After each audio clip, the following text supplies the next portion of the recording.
Hello. So this is Operation Eastern Buildup.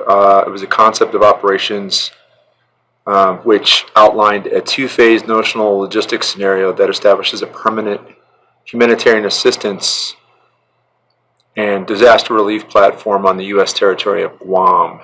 So the storyline is that in the wake of recent seismological, atmospheric, and geopolitical events, it has been decided by the U.S. Congress that the U.S. territory of Guam will be used as a permanent humanitarian assistance and disaster relief platform.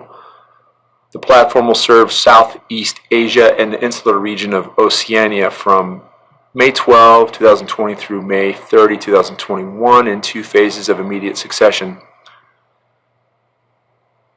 Guam's platform capabilities will consist primarily of foodstuffs and other critical life support, so Class 1, that would sustain a displaced population of 40,000 to 45,000 evacuees for up to 30 days. So that's the kind of the planning factor standard for this is we want to look at 40,000 displaced evacuees for a period of 30 days. So that's a primary planning factor to be considered for this.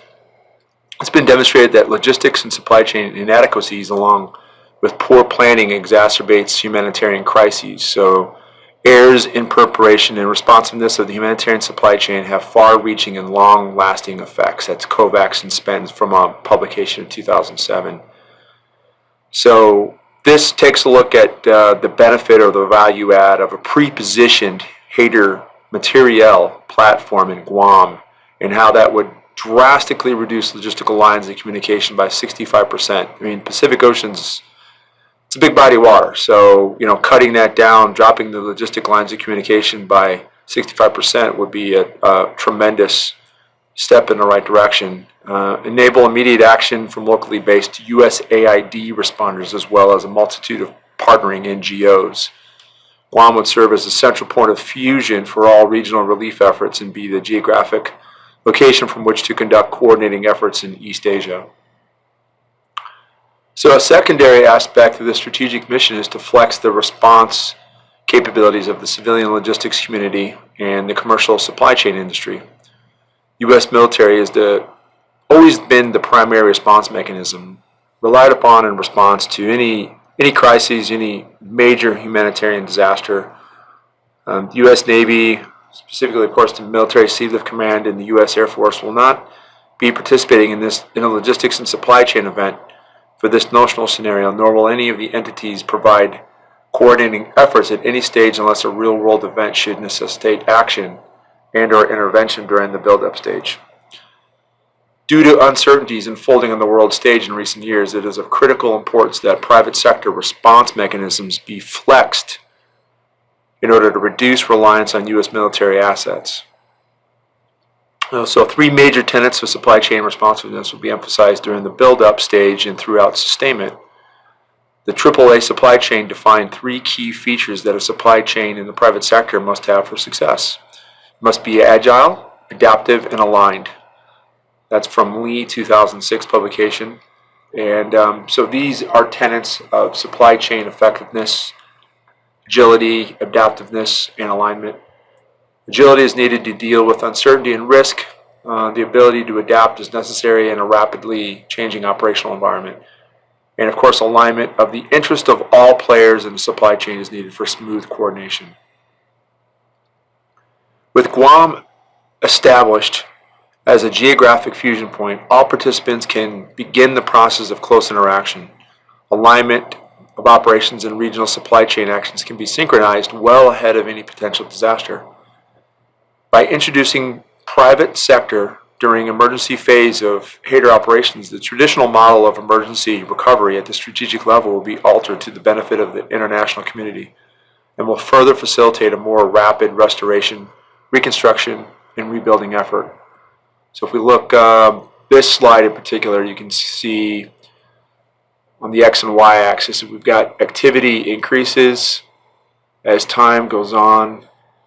So you've got the military line right here. So you've got a trend upwards of significant activity because they're just super fast deployers, 24 hours. You've got 82nd Airborne at Bragg, and you've got these first respond strategic mechanisms in place of the military, because there's tremendous resources and capabilities that can be launched in just an incredible amount of short amount of time, rather, not incredible. Whereas you've got the civilian response, which the activity will increase, but it's very slow going. So it kind of gets going, kind of takes some traction to get things going. You know, funding is always an issue. And then the military moves through the stages real quick, you know, in through restoration, reconstruction, rebuilding. But they don't really see it through all the way. Whereas the civilian sector can kind of, you know, chime in for the long haul, but their responsiveness. So we can kind of meet in the middle. We kind of see, you know, some middle ground there. So the green dotted line indicates a planned response model for the private sector, so non-military. So we can shift some of the responsiveness of the civilian sector and relieve the burden of the military. We can kind of hit a happy medium. I mean, this is a pretty ambitious chart here, but you kind of understand the methodology that we're going for here. So Operation Eastern Buildup will commence at the Port of San Diego, over here, on April 20, 2020, and conclude with the establishment of an air reception base of operations at Antonio B. Juan Pat International Airport and a seaport base of operations at the Port of Guam no later than May 11, 2020. On May 12, 2020, the second sustainment phase will commence and will conclude on May 30, 2021. The 22-day logistics window is purposely narrow and consists of 2 legs with a partial discharge and translate of 10,000 pounds of relief supplies in Honolulu. So Honolulu is the intermediary or the staging platform. Reconsolidate and then launch forward. So Hawaii's always been that, but we don't want to be too dependent on Hawaii for this. So it's designed to flex the capabilities of participating agencies and stress conventional thinking paradigms employed in the private sector.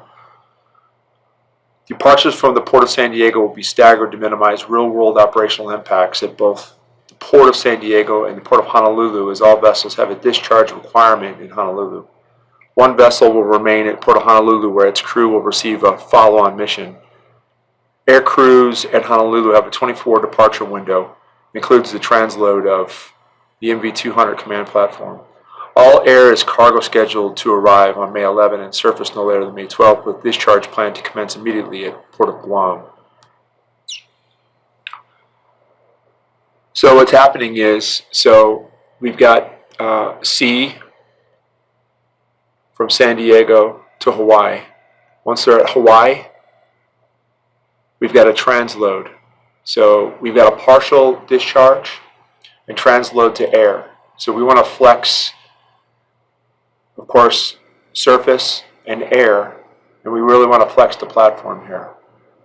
So the intent is to really stretch the capability and discover weakness, find opportunities for improvement by flexing a multimodal type of supply chain here.